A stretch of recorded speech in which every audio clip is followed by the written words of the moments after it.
नमस्कार, सत श्री अकाल, आदाब। मैं आप लोगों को ले चल रहा हूँ जोशीमठ के सफ़र में, जो शुरू होगा हमारे उत्तराखंड के तपोवन से। आप देख रहे हैं कि हम लोगों ने अपना सफ़र शुरू कर लिया है। सामने बोर्ड लगा है, वहाँ पर रुककर हम लोगों ने कुछ फल खाए जो उत्तराखंड के मशहूर थे। और ये है हमारा तपोवन, जहाँ पे चौराहा है। उस जगह पे बहुत सारी घड़ियाँ लगी कई देशों की, और उस चौराहा से हमने क्रॉस करते हुए आगे की तरफ बढ़े। जिधर हमारा जोशीमठ है, जिधर हमारा बद्रीनाथ जी हैं। बद्रीनाथ जी के दर्शन के लिए जा रहे हैं, लेकिन सुहाना लग रहा था कि रुक कर के हम लोगों ने थोड़ा सा चिल मारने की कोशिश की और बैठे, थोड़ा सा नज़ारे लिए, फिर आगे बढ़े सफ़र करते हुए। और आप भी आ सकते हैं, सफ़र का मज़ा ले सकते हैं, बहुत ही प्यारा है। और एक बात बोलना चाहूँगा कि ये जब हमने सफ़र किया था, जब बद्रीनाथ गए थे हम, उस वक्त उत्तराखंड की तस्वीर कुछ और थी। और अब आप सभी को मालूम ही है, जो नेचर का अपना प्रकृति का कुछ नियम होता है, उसी प्रकृति में कुछ कहर आए थे। जो वहाँ इस बार बारिश में बाढ़ बहुत आई और कई सारे रास्ते बदल चुके हैं। अब हम रुद्रप्रयाग पहुंच चुके हैं और वहाँ का ये थोड़ा सा भीड़ भाड़ वाला एरिया है।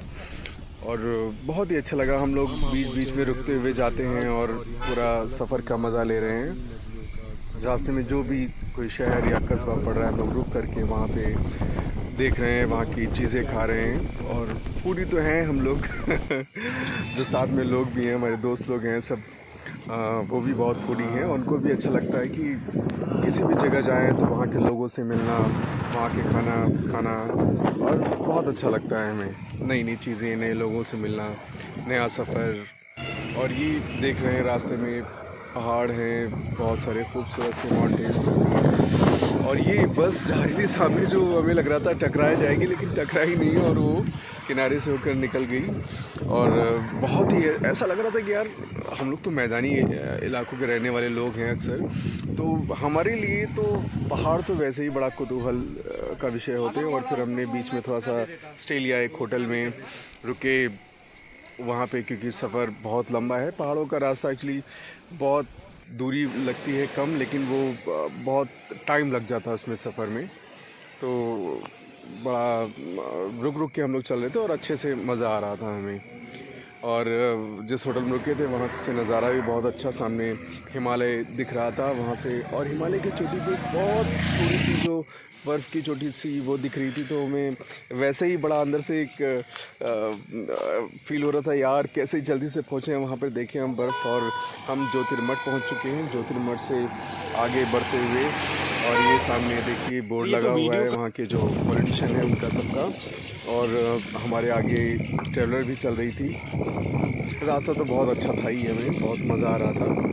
और आप देख सकते हैं कि बादल भी ऊपर से दिख रहे हैं कुछ। और जितना हम लोग आगे बढ़ते जा रहे हैं, हमारी ऊंचाई भी बढ़ती जा रही है। और ये देखिए, हम लोग एक जगह तो इतना अच्छा लगा कि नदी नीचे से, पहाड़ों की नदी जो है ना, वो बह रही थी। और वो हमेशा तो फिल्मों में देखते आ रहे हैं, और वो अपनी आंखों से देखकर ऐसा लग रहा था बस काश और मज़ा आ जाए और यहीं वक्त रुक जाए, कुछ दिन ठहरे। और लेकिन फिर हमें भूख लगी। हमने एक बहुत ही ओपन रेस्टोरेंट था, वहाँ पे हमने खाना खाया, थाली खाई। और वो थाली बहुत ही लाजवाब थी, बहुत टेस्टी, जैसे घर का जैसा खाना होता है वैसा खाना खाया हम लोगों ने। और बहुत इन्जॉय किया। थोड़ी देर रुके हम लोग, फिर आगे सफ़र पे आगे बढ़ गए हम लोग। और फिर चलते चलते हमें ऐसा लगा कि यार इस नज़ारे को कैद करना चाहिए। गए और फिर ऊपर से कुछ नज़ारे लिए हमने, पहाड़ों को चारों तरफ से घूम घूम के। ऐसा ये बहुत पुरानी बर्फ़ है। अब हम लोग बद्रीनाथ के करीब आ गए और बहुत पुरानी बर्फ़ है, बहुत ये पुरानी सी बर्फ़ जमी हुई थी, जो हमें बर्फ़ है देख के, जिसके लिए हम आए थे, ये एडवेंचर जैसा लग रहा था है। हमारे लिए। तो और सभी उस बहुत बर्फ़ को ठंडा तोड़े है। और तोड़ के हाथों में ये मसल देखिए रहे क्या थे, मज़े ले रहे थे। हैं भैया। और वैसे तो बहुत ज़्यादा वैसी बर्फ़बारी नहीं थी, लेकिन फिर भी जमी हुई बर्फ़ देखना ही हमारे लिए बड़ा कुतूहल होता है कि यार, हम लोग तो बर्फ़ हमेशा देखते हैं फ्रिज में, लेकिन रियल में नेचर ने कैसा बर्फ़ से पूरा बना रखा था पहाड़, ये देखकर बहुत अच्छा। मैंने उसे छुआ, हम सब ने छुआ। और वहाँ से झरना निकल रहा था। उस झरने के पानी को हम लोगों ने पिया भी और थोड़ा सा उससे खेले भी। फिर आगे हम लोग बढ़े और अब तो वो जो हिमालय की चोटी है वो बहुत अच्छे से दिखने लगी थी। यहाँ से ऊपर के बर्फीले पहाड़ भी दिख रहे थे हमें और धीरे धीरे हम लोग आगे सफ़र अपना बढ़ते जा रहे थे सफ़र पे। और अब हम लोग यहाँ पे आ चुके हैं बद्रीनाथ के मंदिर के पास में और पार्किंग के लिए हम लोग जगह ढूंढ रहे थे जो मिल नहीं रही थी जल्दी से हमें, क्योंकि भीड़ भी बहुत ज़्यादा थी उस वक्त। और वैसे यहाँ तो माहौल जो अपना ये आपको दिख रहा है, जो सामने बस अड्डा दिख रहा है यहाँ पे, और लोग जो बसों से आते हैं वो यहीं पे आके रुकते हैं और यहाँ से फिर अपना पैदल का रास्ता शुरू करते हैं। फिर हमने भी अपना देखा इधर कहीं ना कहीं में आगे जाकर एक पार्किंग मिली। हाँ भैया, पार्किंग में गाड़ियाँ ज़रूर लगाएं। आप उस वक्त पैसे की चिंता मत करिए कि भाई हमें पार्किंग में पैसा, लेकिन आपकी गाड़ी सेफ़ रहेगी। फिर हमने पार्क करने के बाद में फिर हम लोग पैदल चले, आगे बढ़े जहाँ से बद्रीनाथ जाने का रास्ता है। तो श्री बद्रीनाथ के यही मंगल द्वार जो मंदिर है उससे पहले ये हमें ऊपर दिखता है यहाँ पे मंगल द्वार, और इस द्वार के बगल में रास्ता है और उस रास्ते से हमें पैदल ही जाना पड़ता है। और दोनों तरफ हम देख सकते हैं कि बहुत अच्छी छोटी सी दुकानें जो पहाड़ी की नेचुरल दुकानें हैं वो लगी हुई हैं। आप यहाँ से पानी पी सकते हैं, चाय, मैगी बहुत पहाड़ों की मशहूर है, तो मैगी भी आप खा सकते हैं। और यहाँ से भी हम लोगों ने बिल्कुल एक बार भी जो हिमालय की चोटी को देखने का नज़ारा था वो मिस नहीं किया हमने, और बहुत मज़ा आ रहा था हमें। और जो इस वक्त का जो माहौल था, जो वही मई जून का, तो अपने पहाड़ों में तो बहुत ठंड थी, जबकि हमारे मैदानी इलाकों में तो बिल्कुल बहुत गर्मी का माहौल था। तो फिर भी हम लोगों ने यहाँ पे टी-शर्ट में ही घूम रहे थे क्योंकि हमें ठंड बहुत अच्छी लग रही थी और मज़ा आ रहा था। और ये श्री बद्रीनाथ जी के मंदिर से पहले हम लोगों ने केसरिया दूध वगैरह पिया। दूध भी यहाँ पहाड़ी गायों का होता है, बहुत ही प्यारा, बहुत मतलब आप पी के ऐसा लग रहा है कि हाँ वाकई में ऐसा दूध आपने कभी पिया नहीं होगा।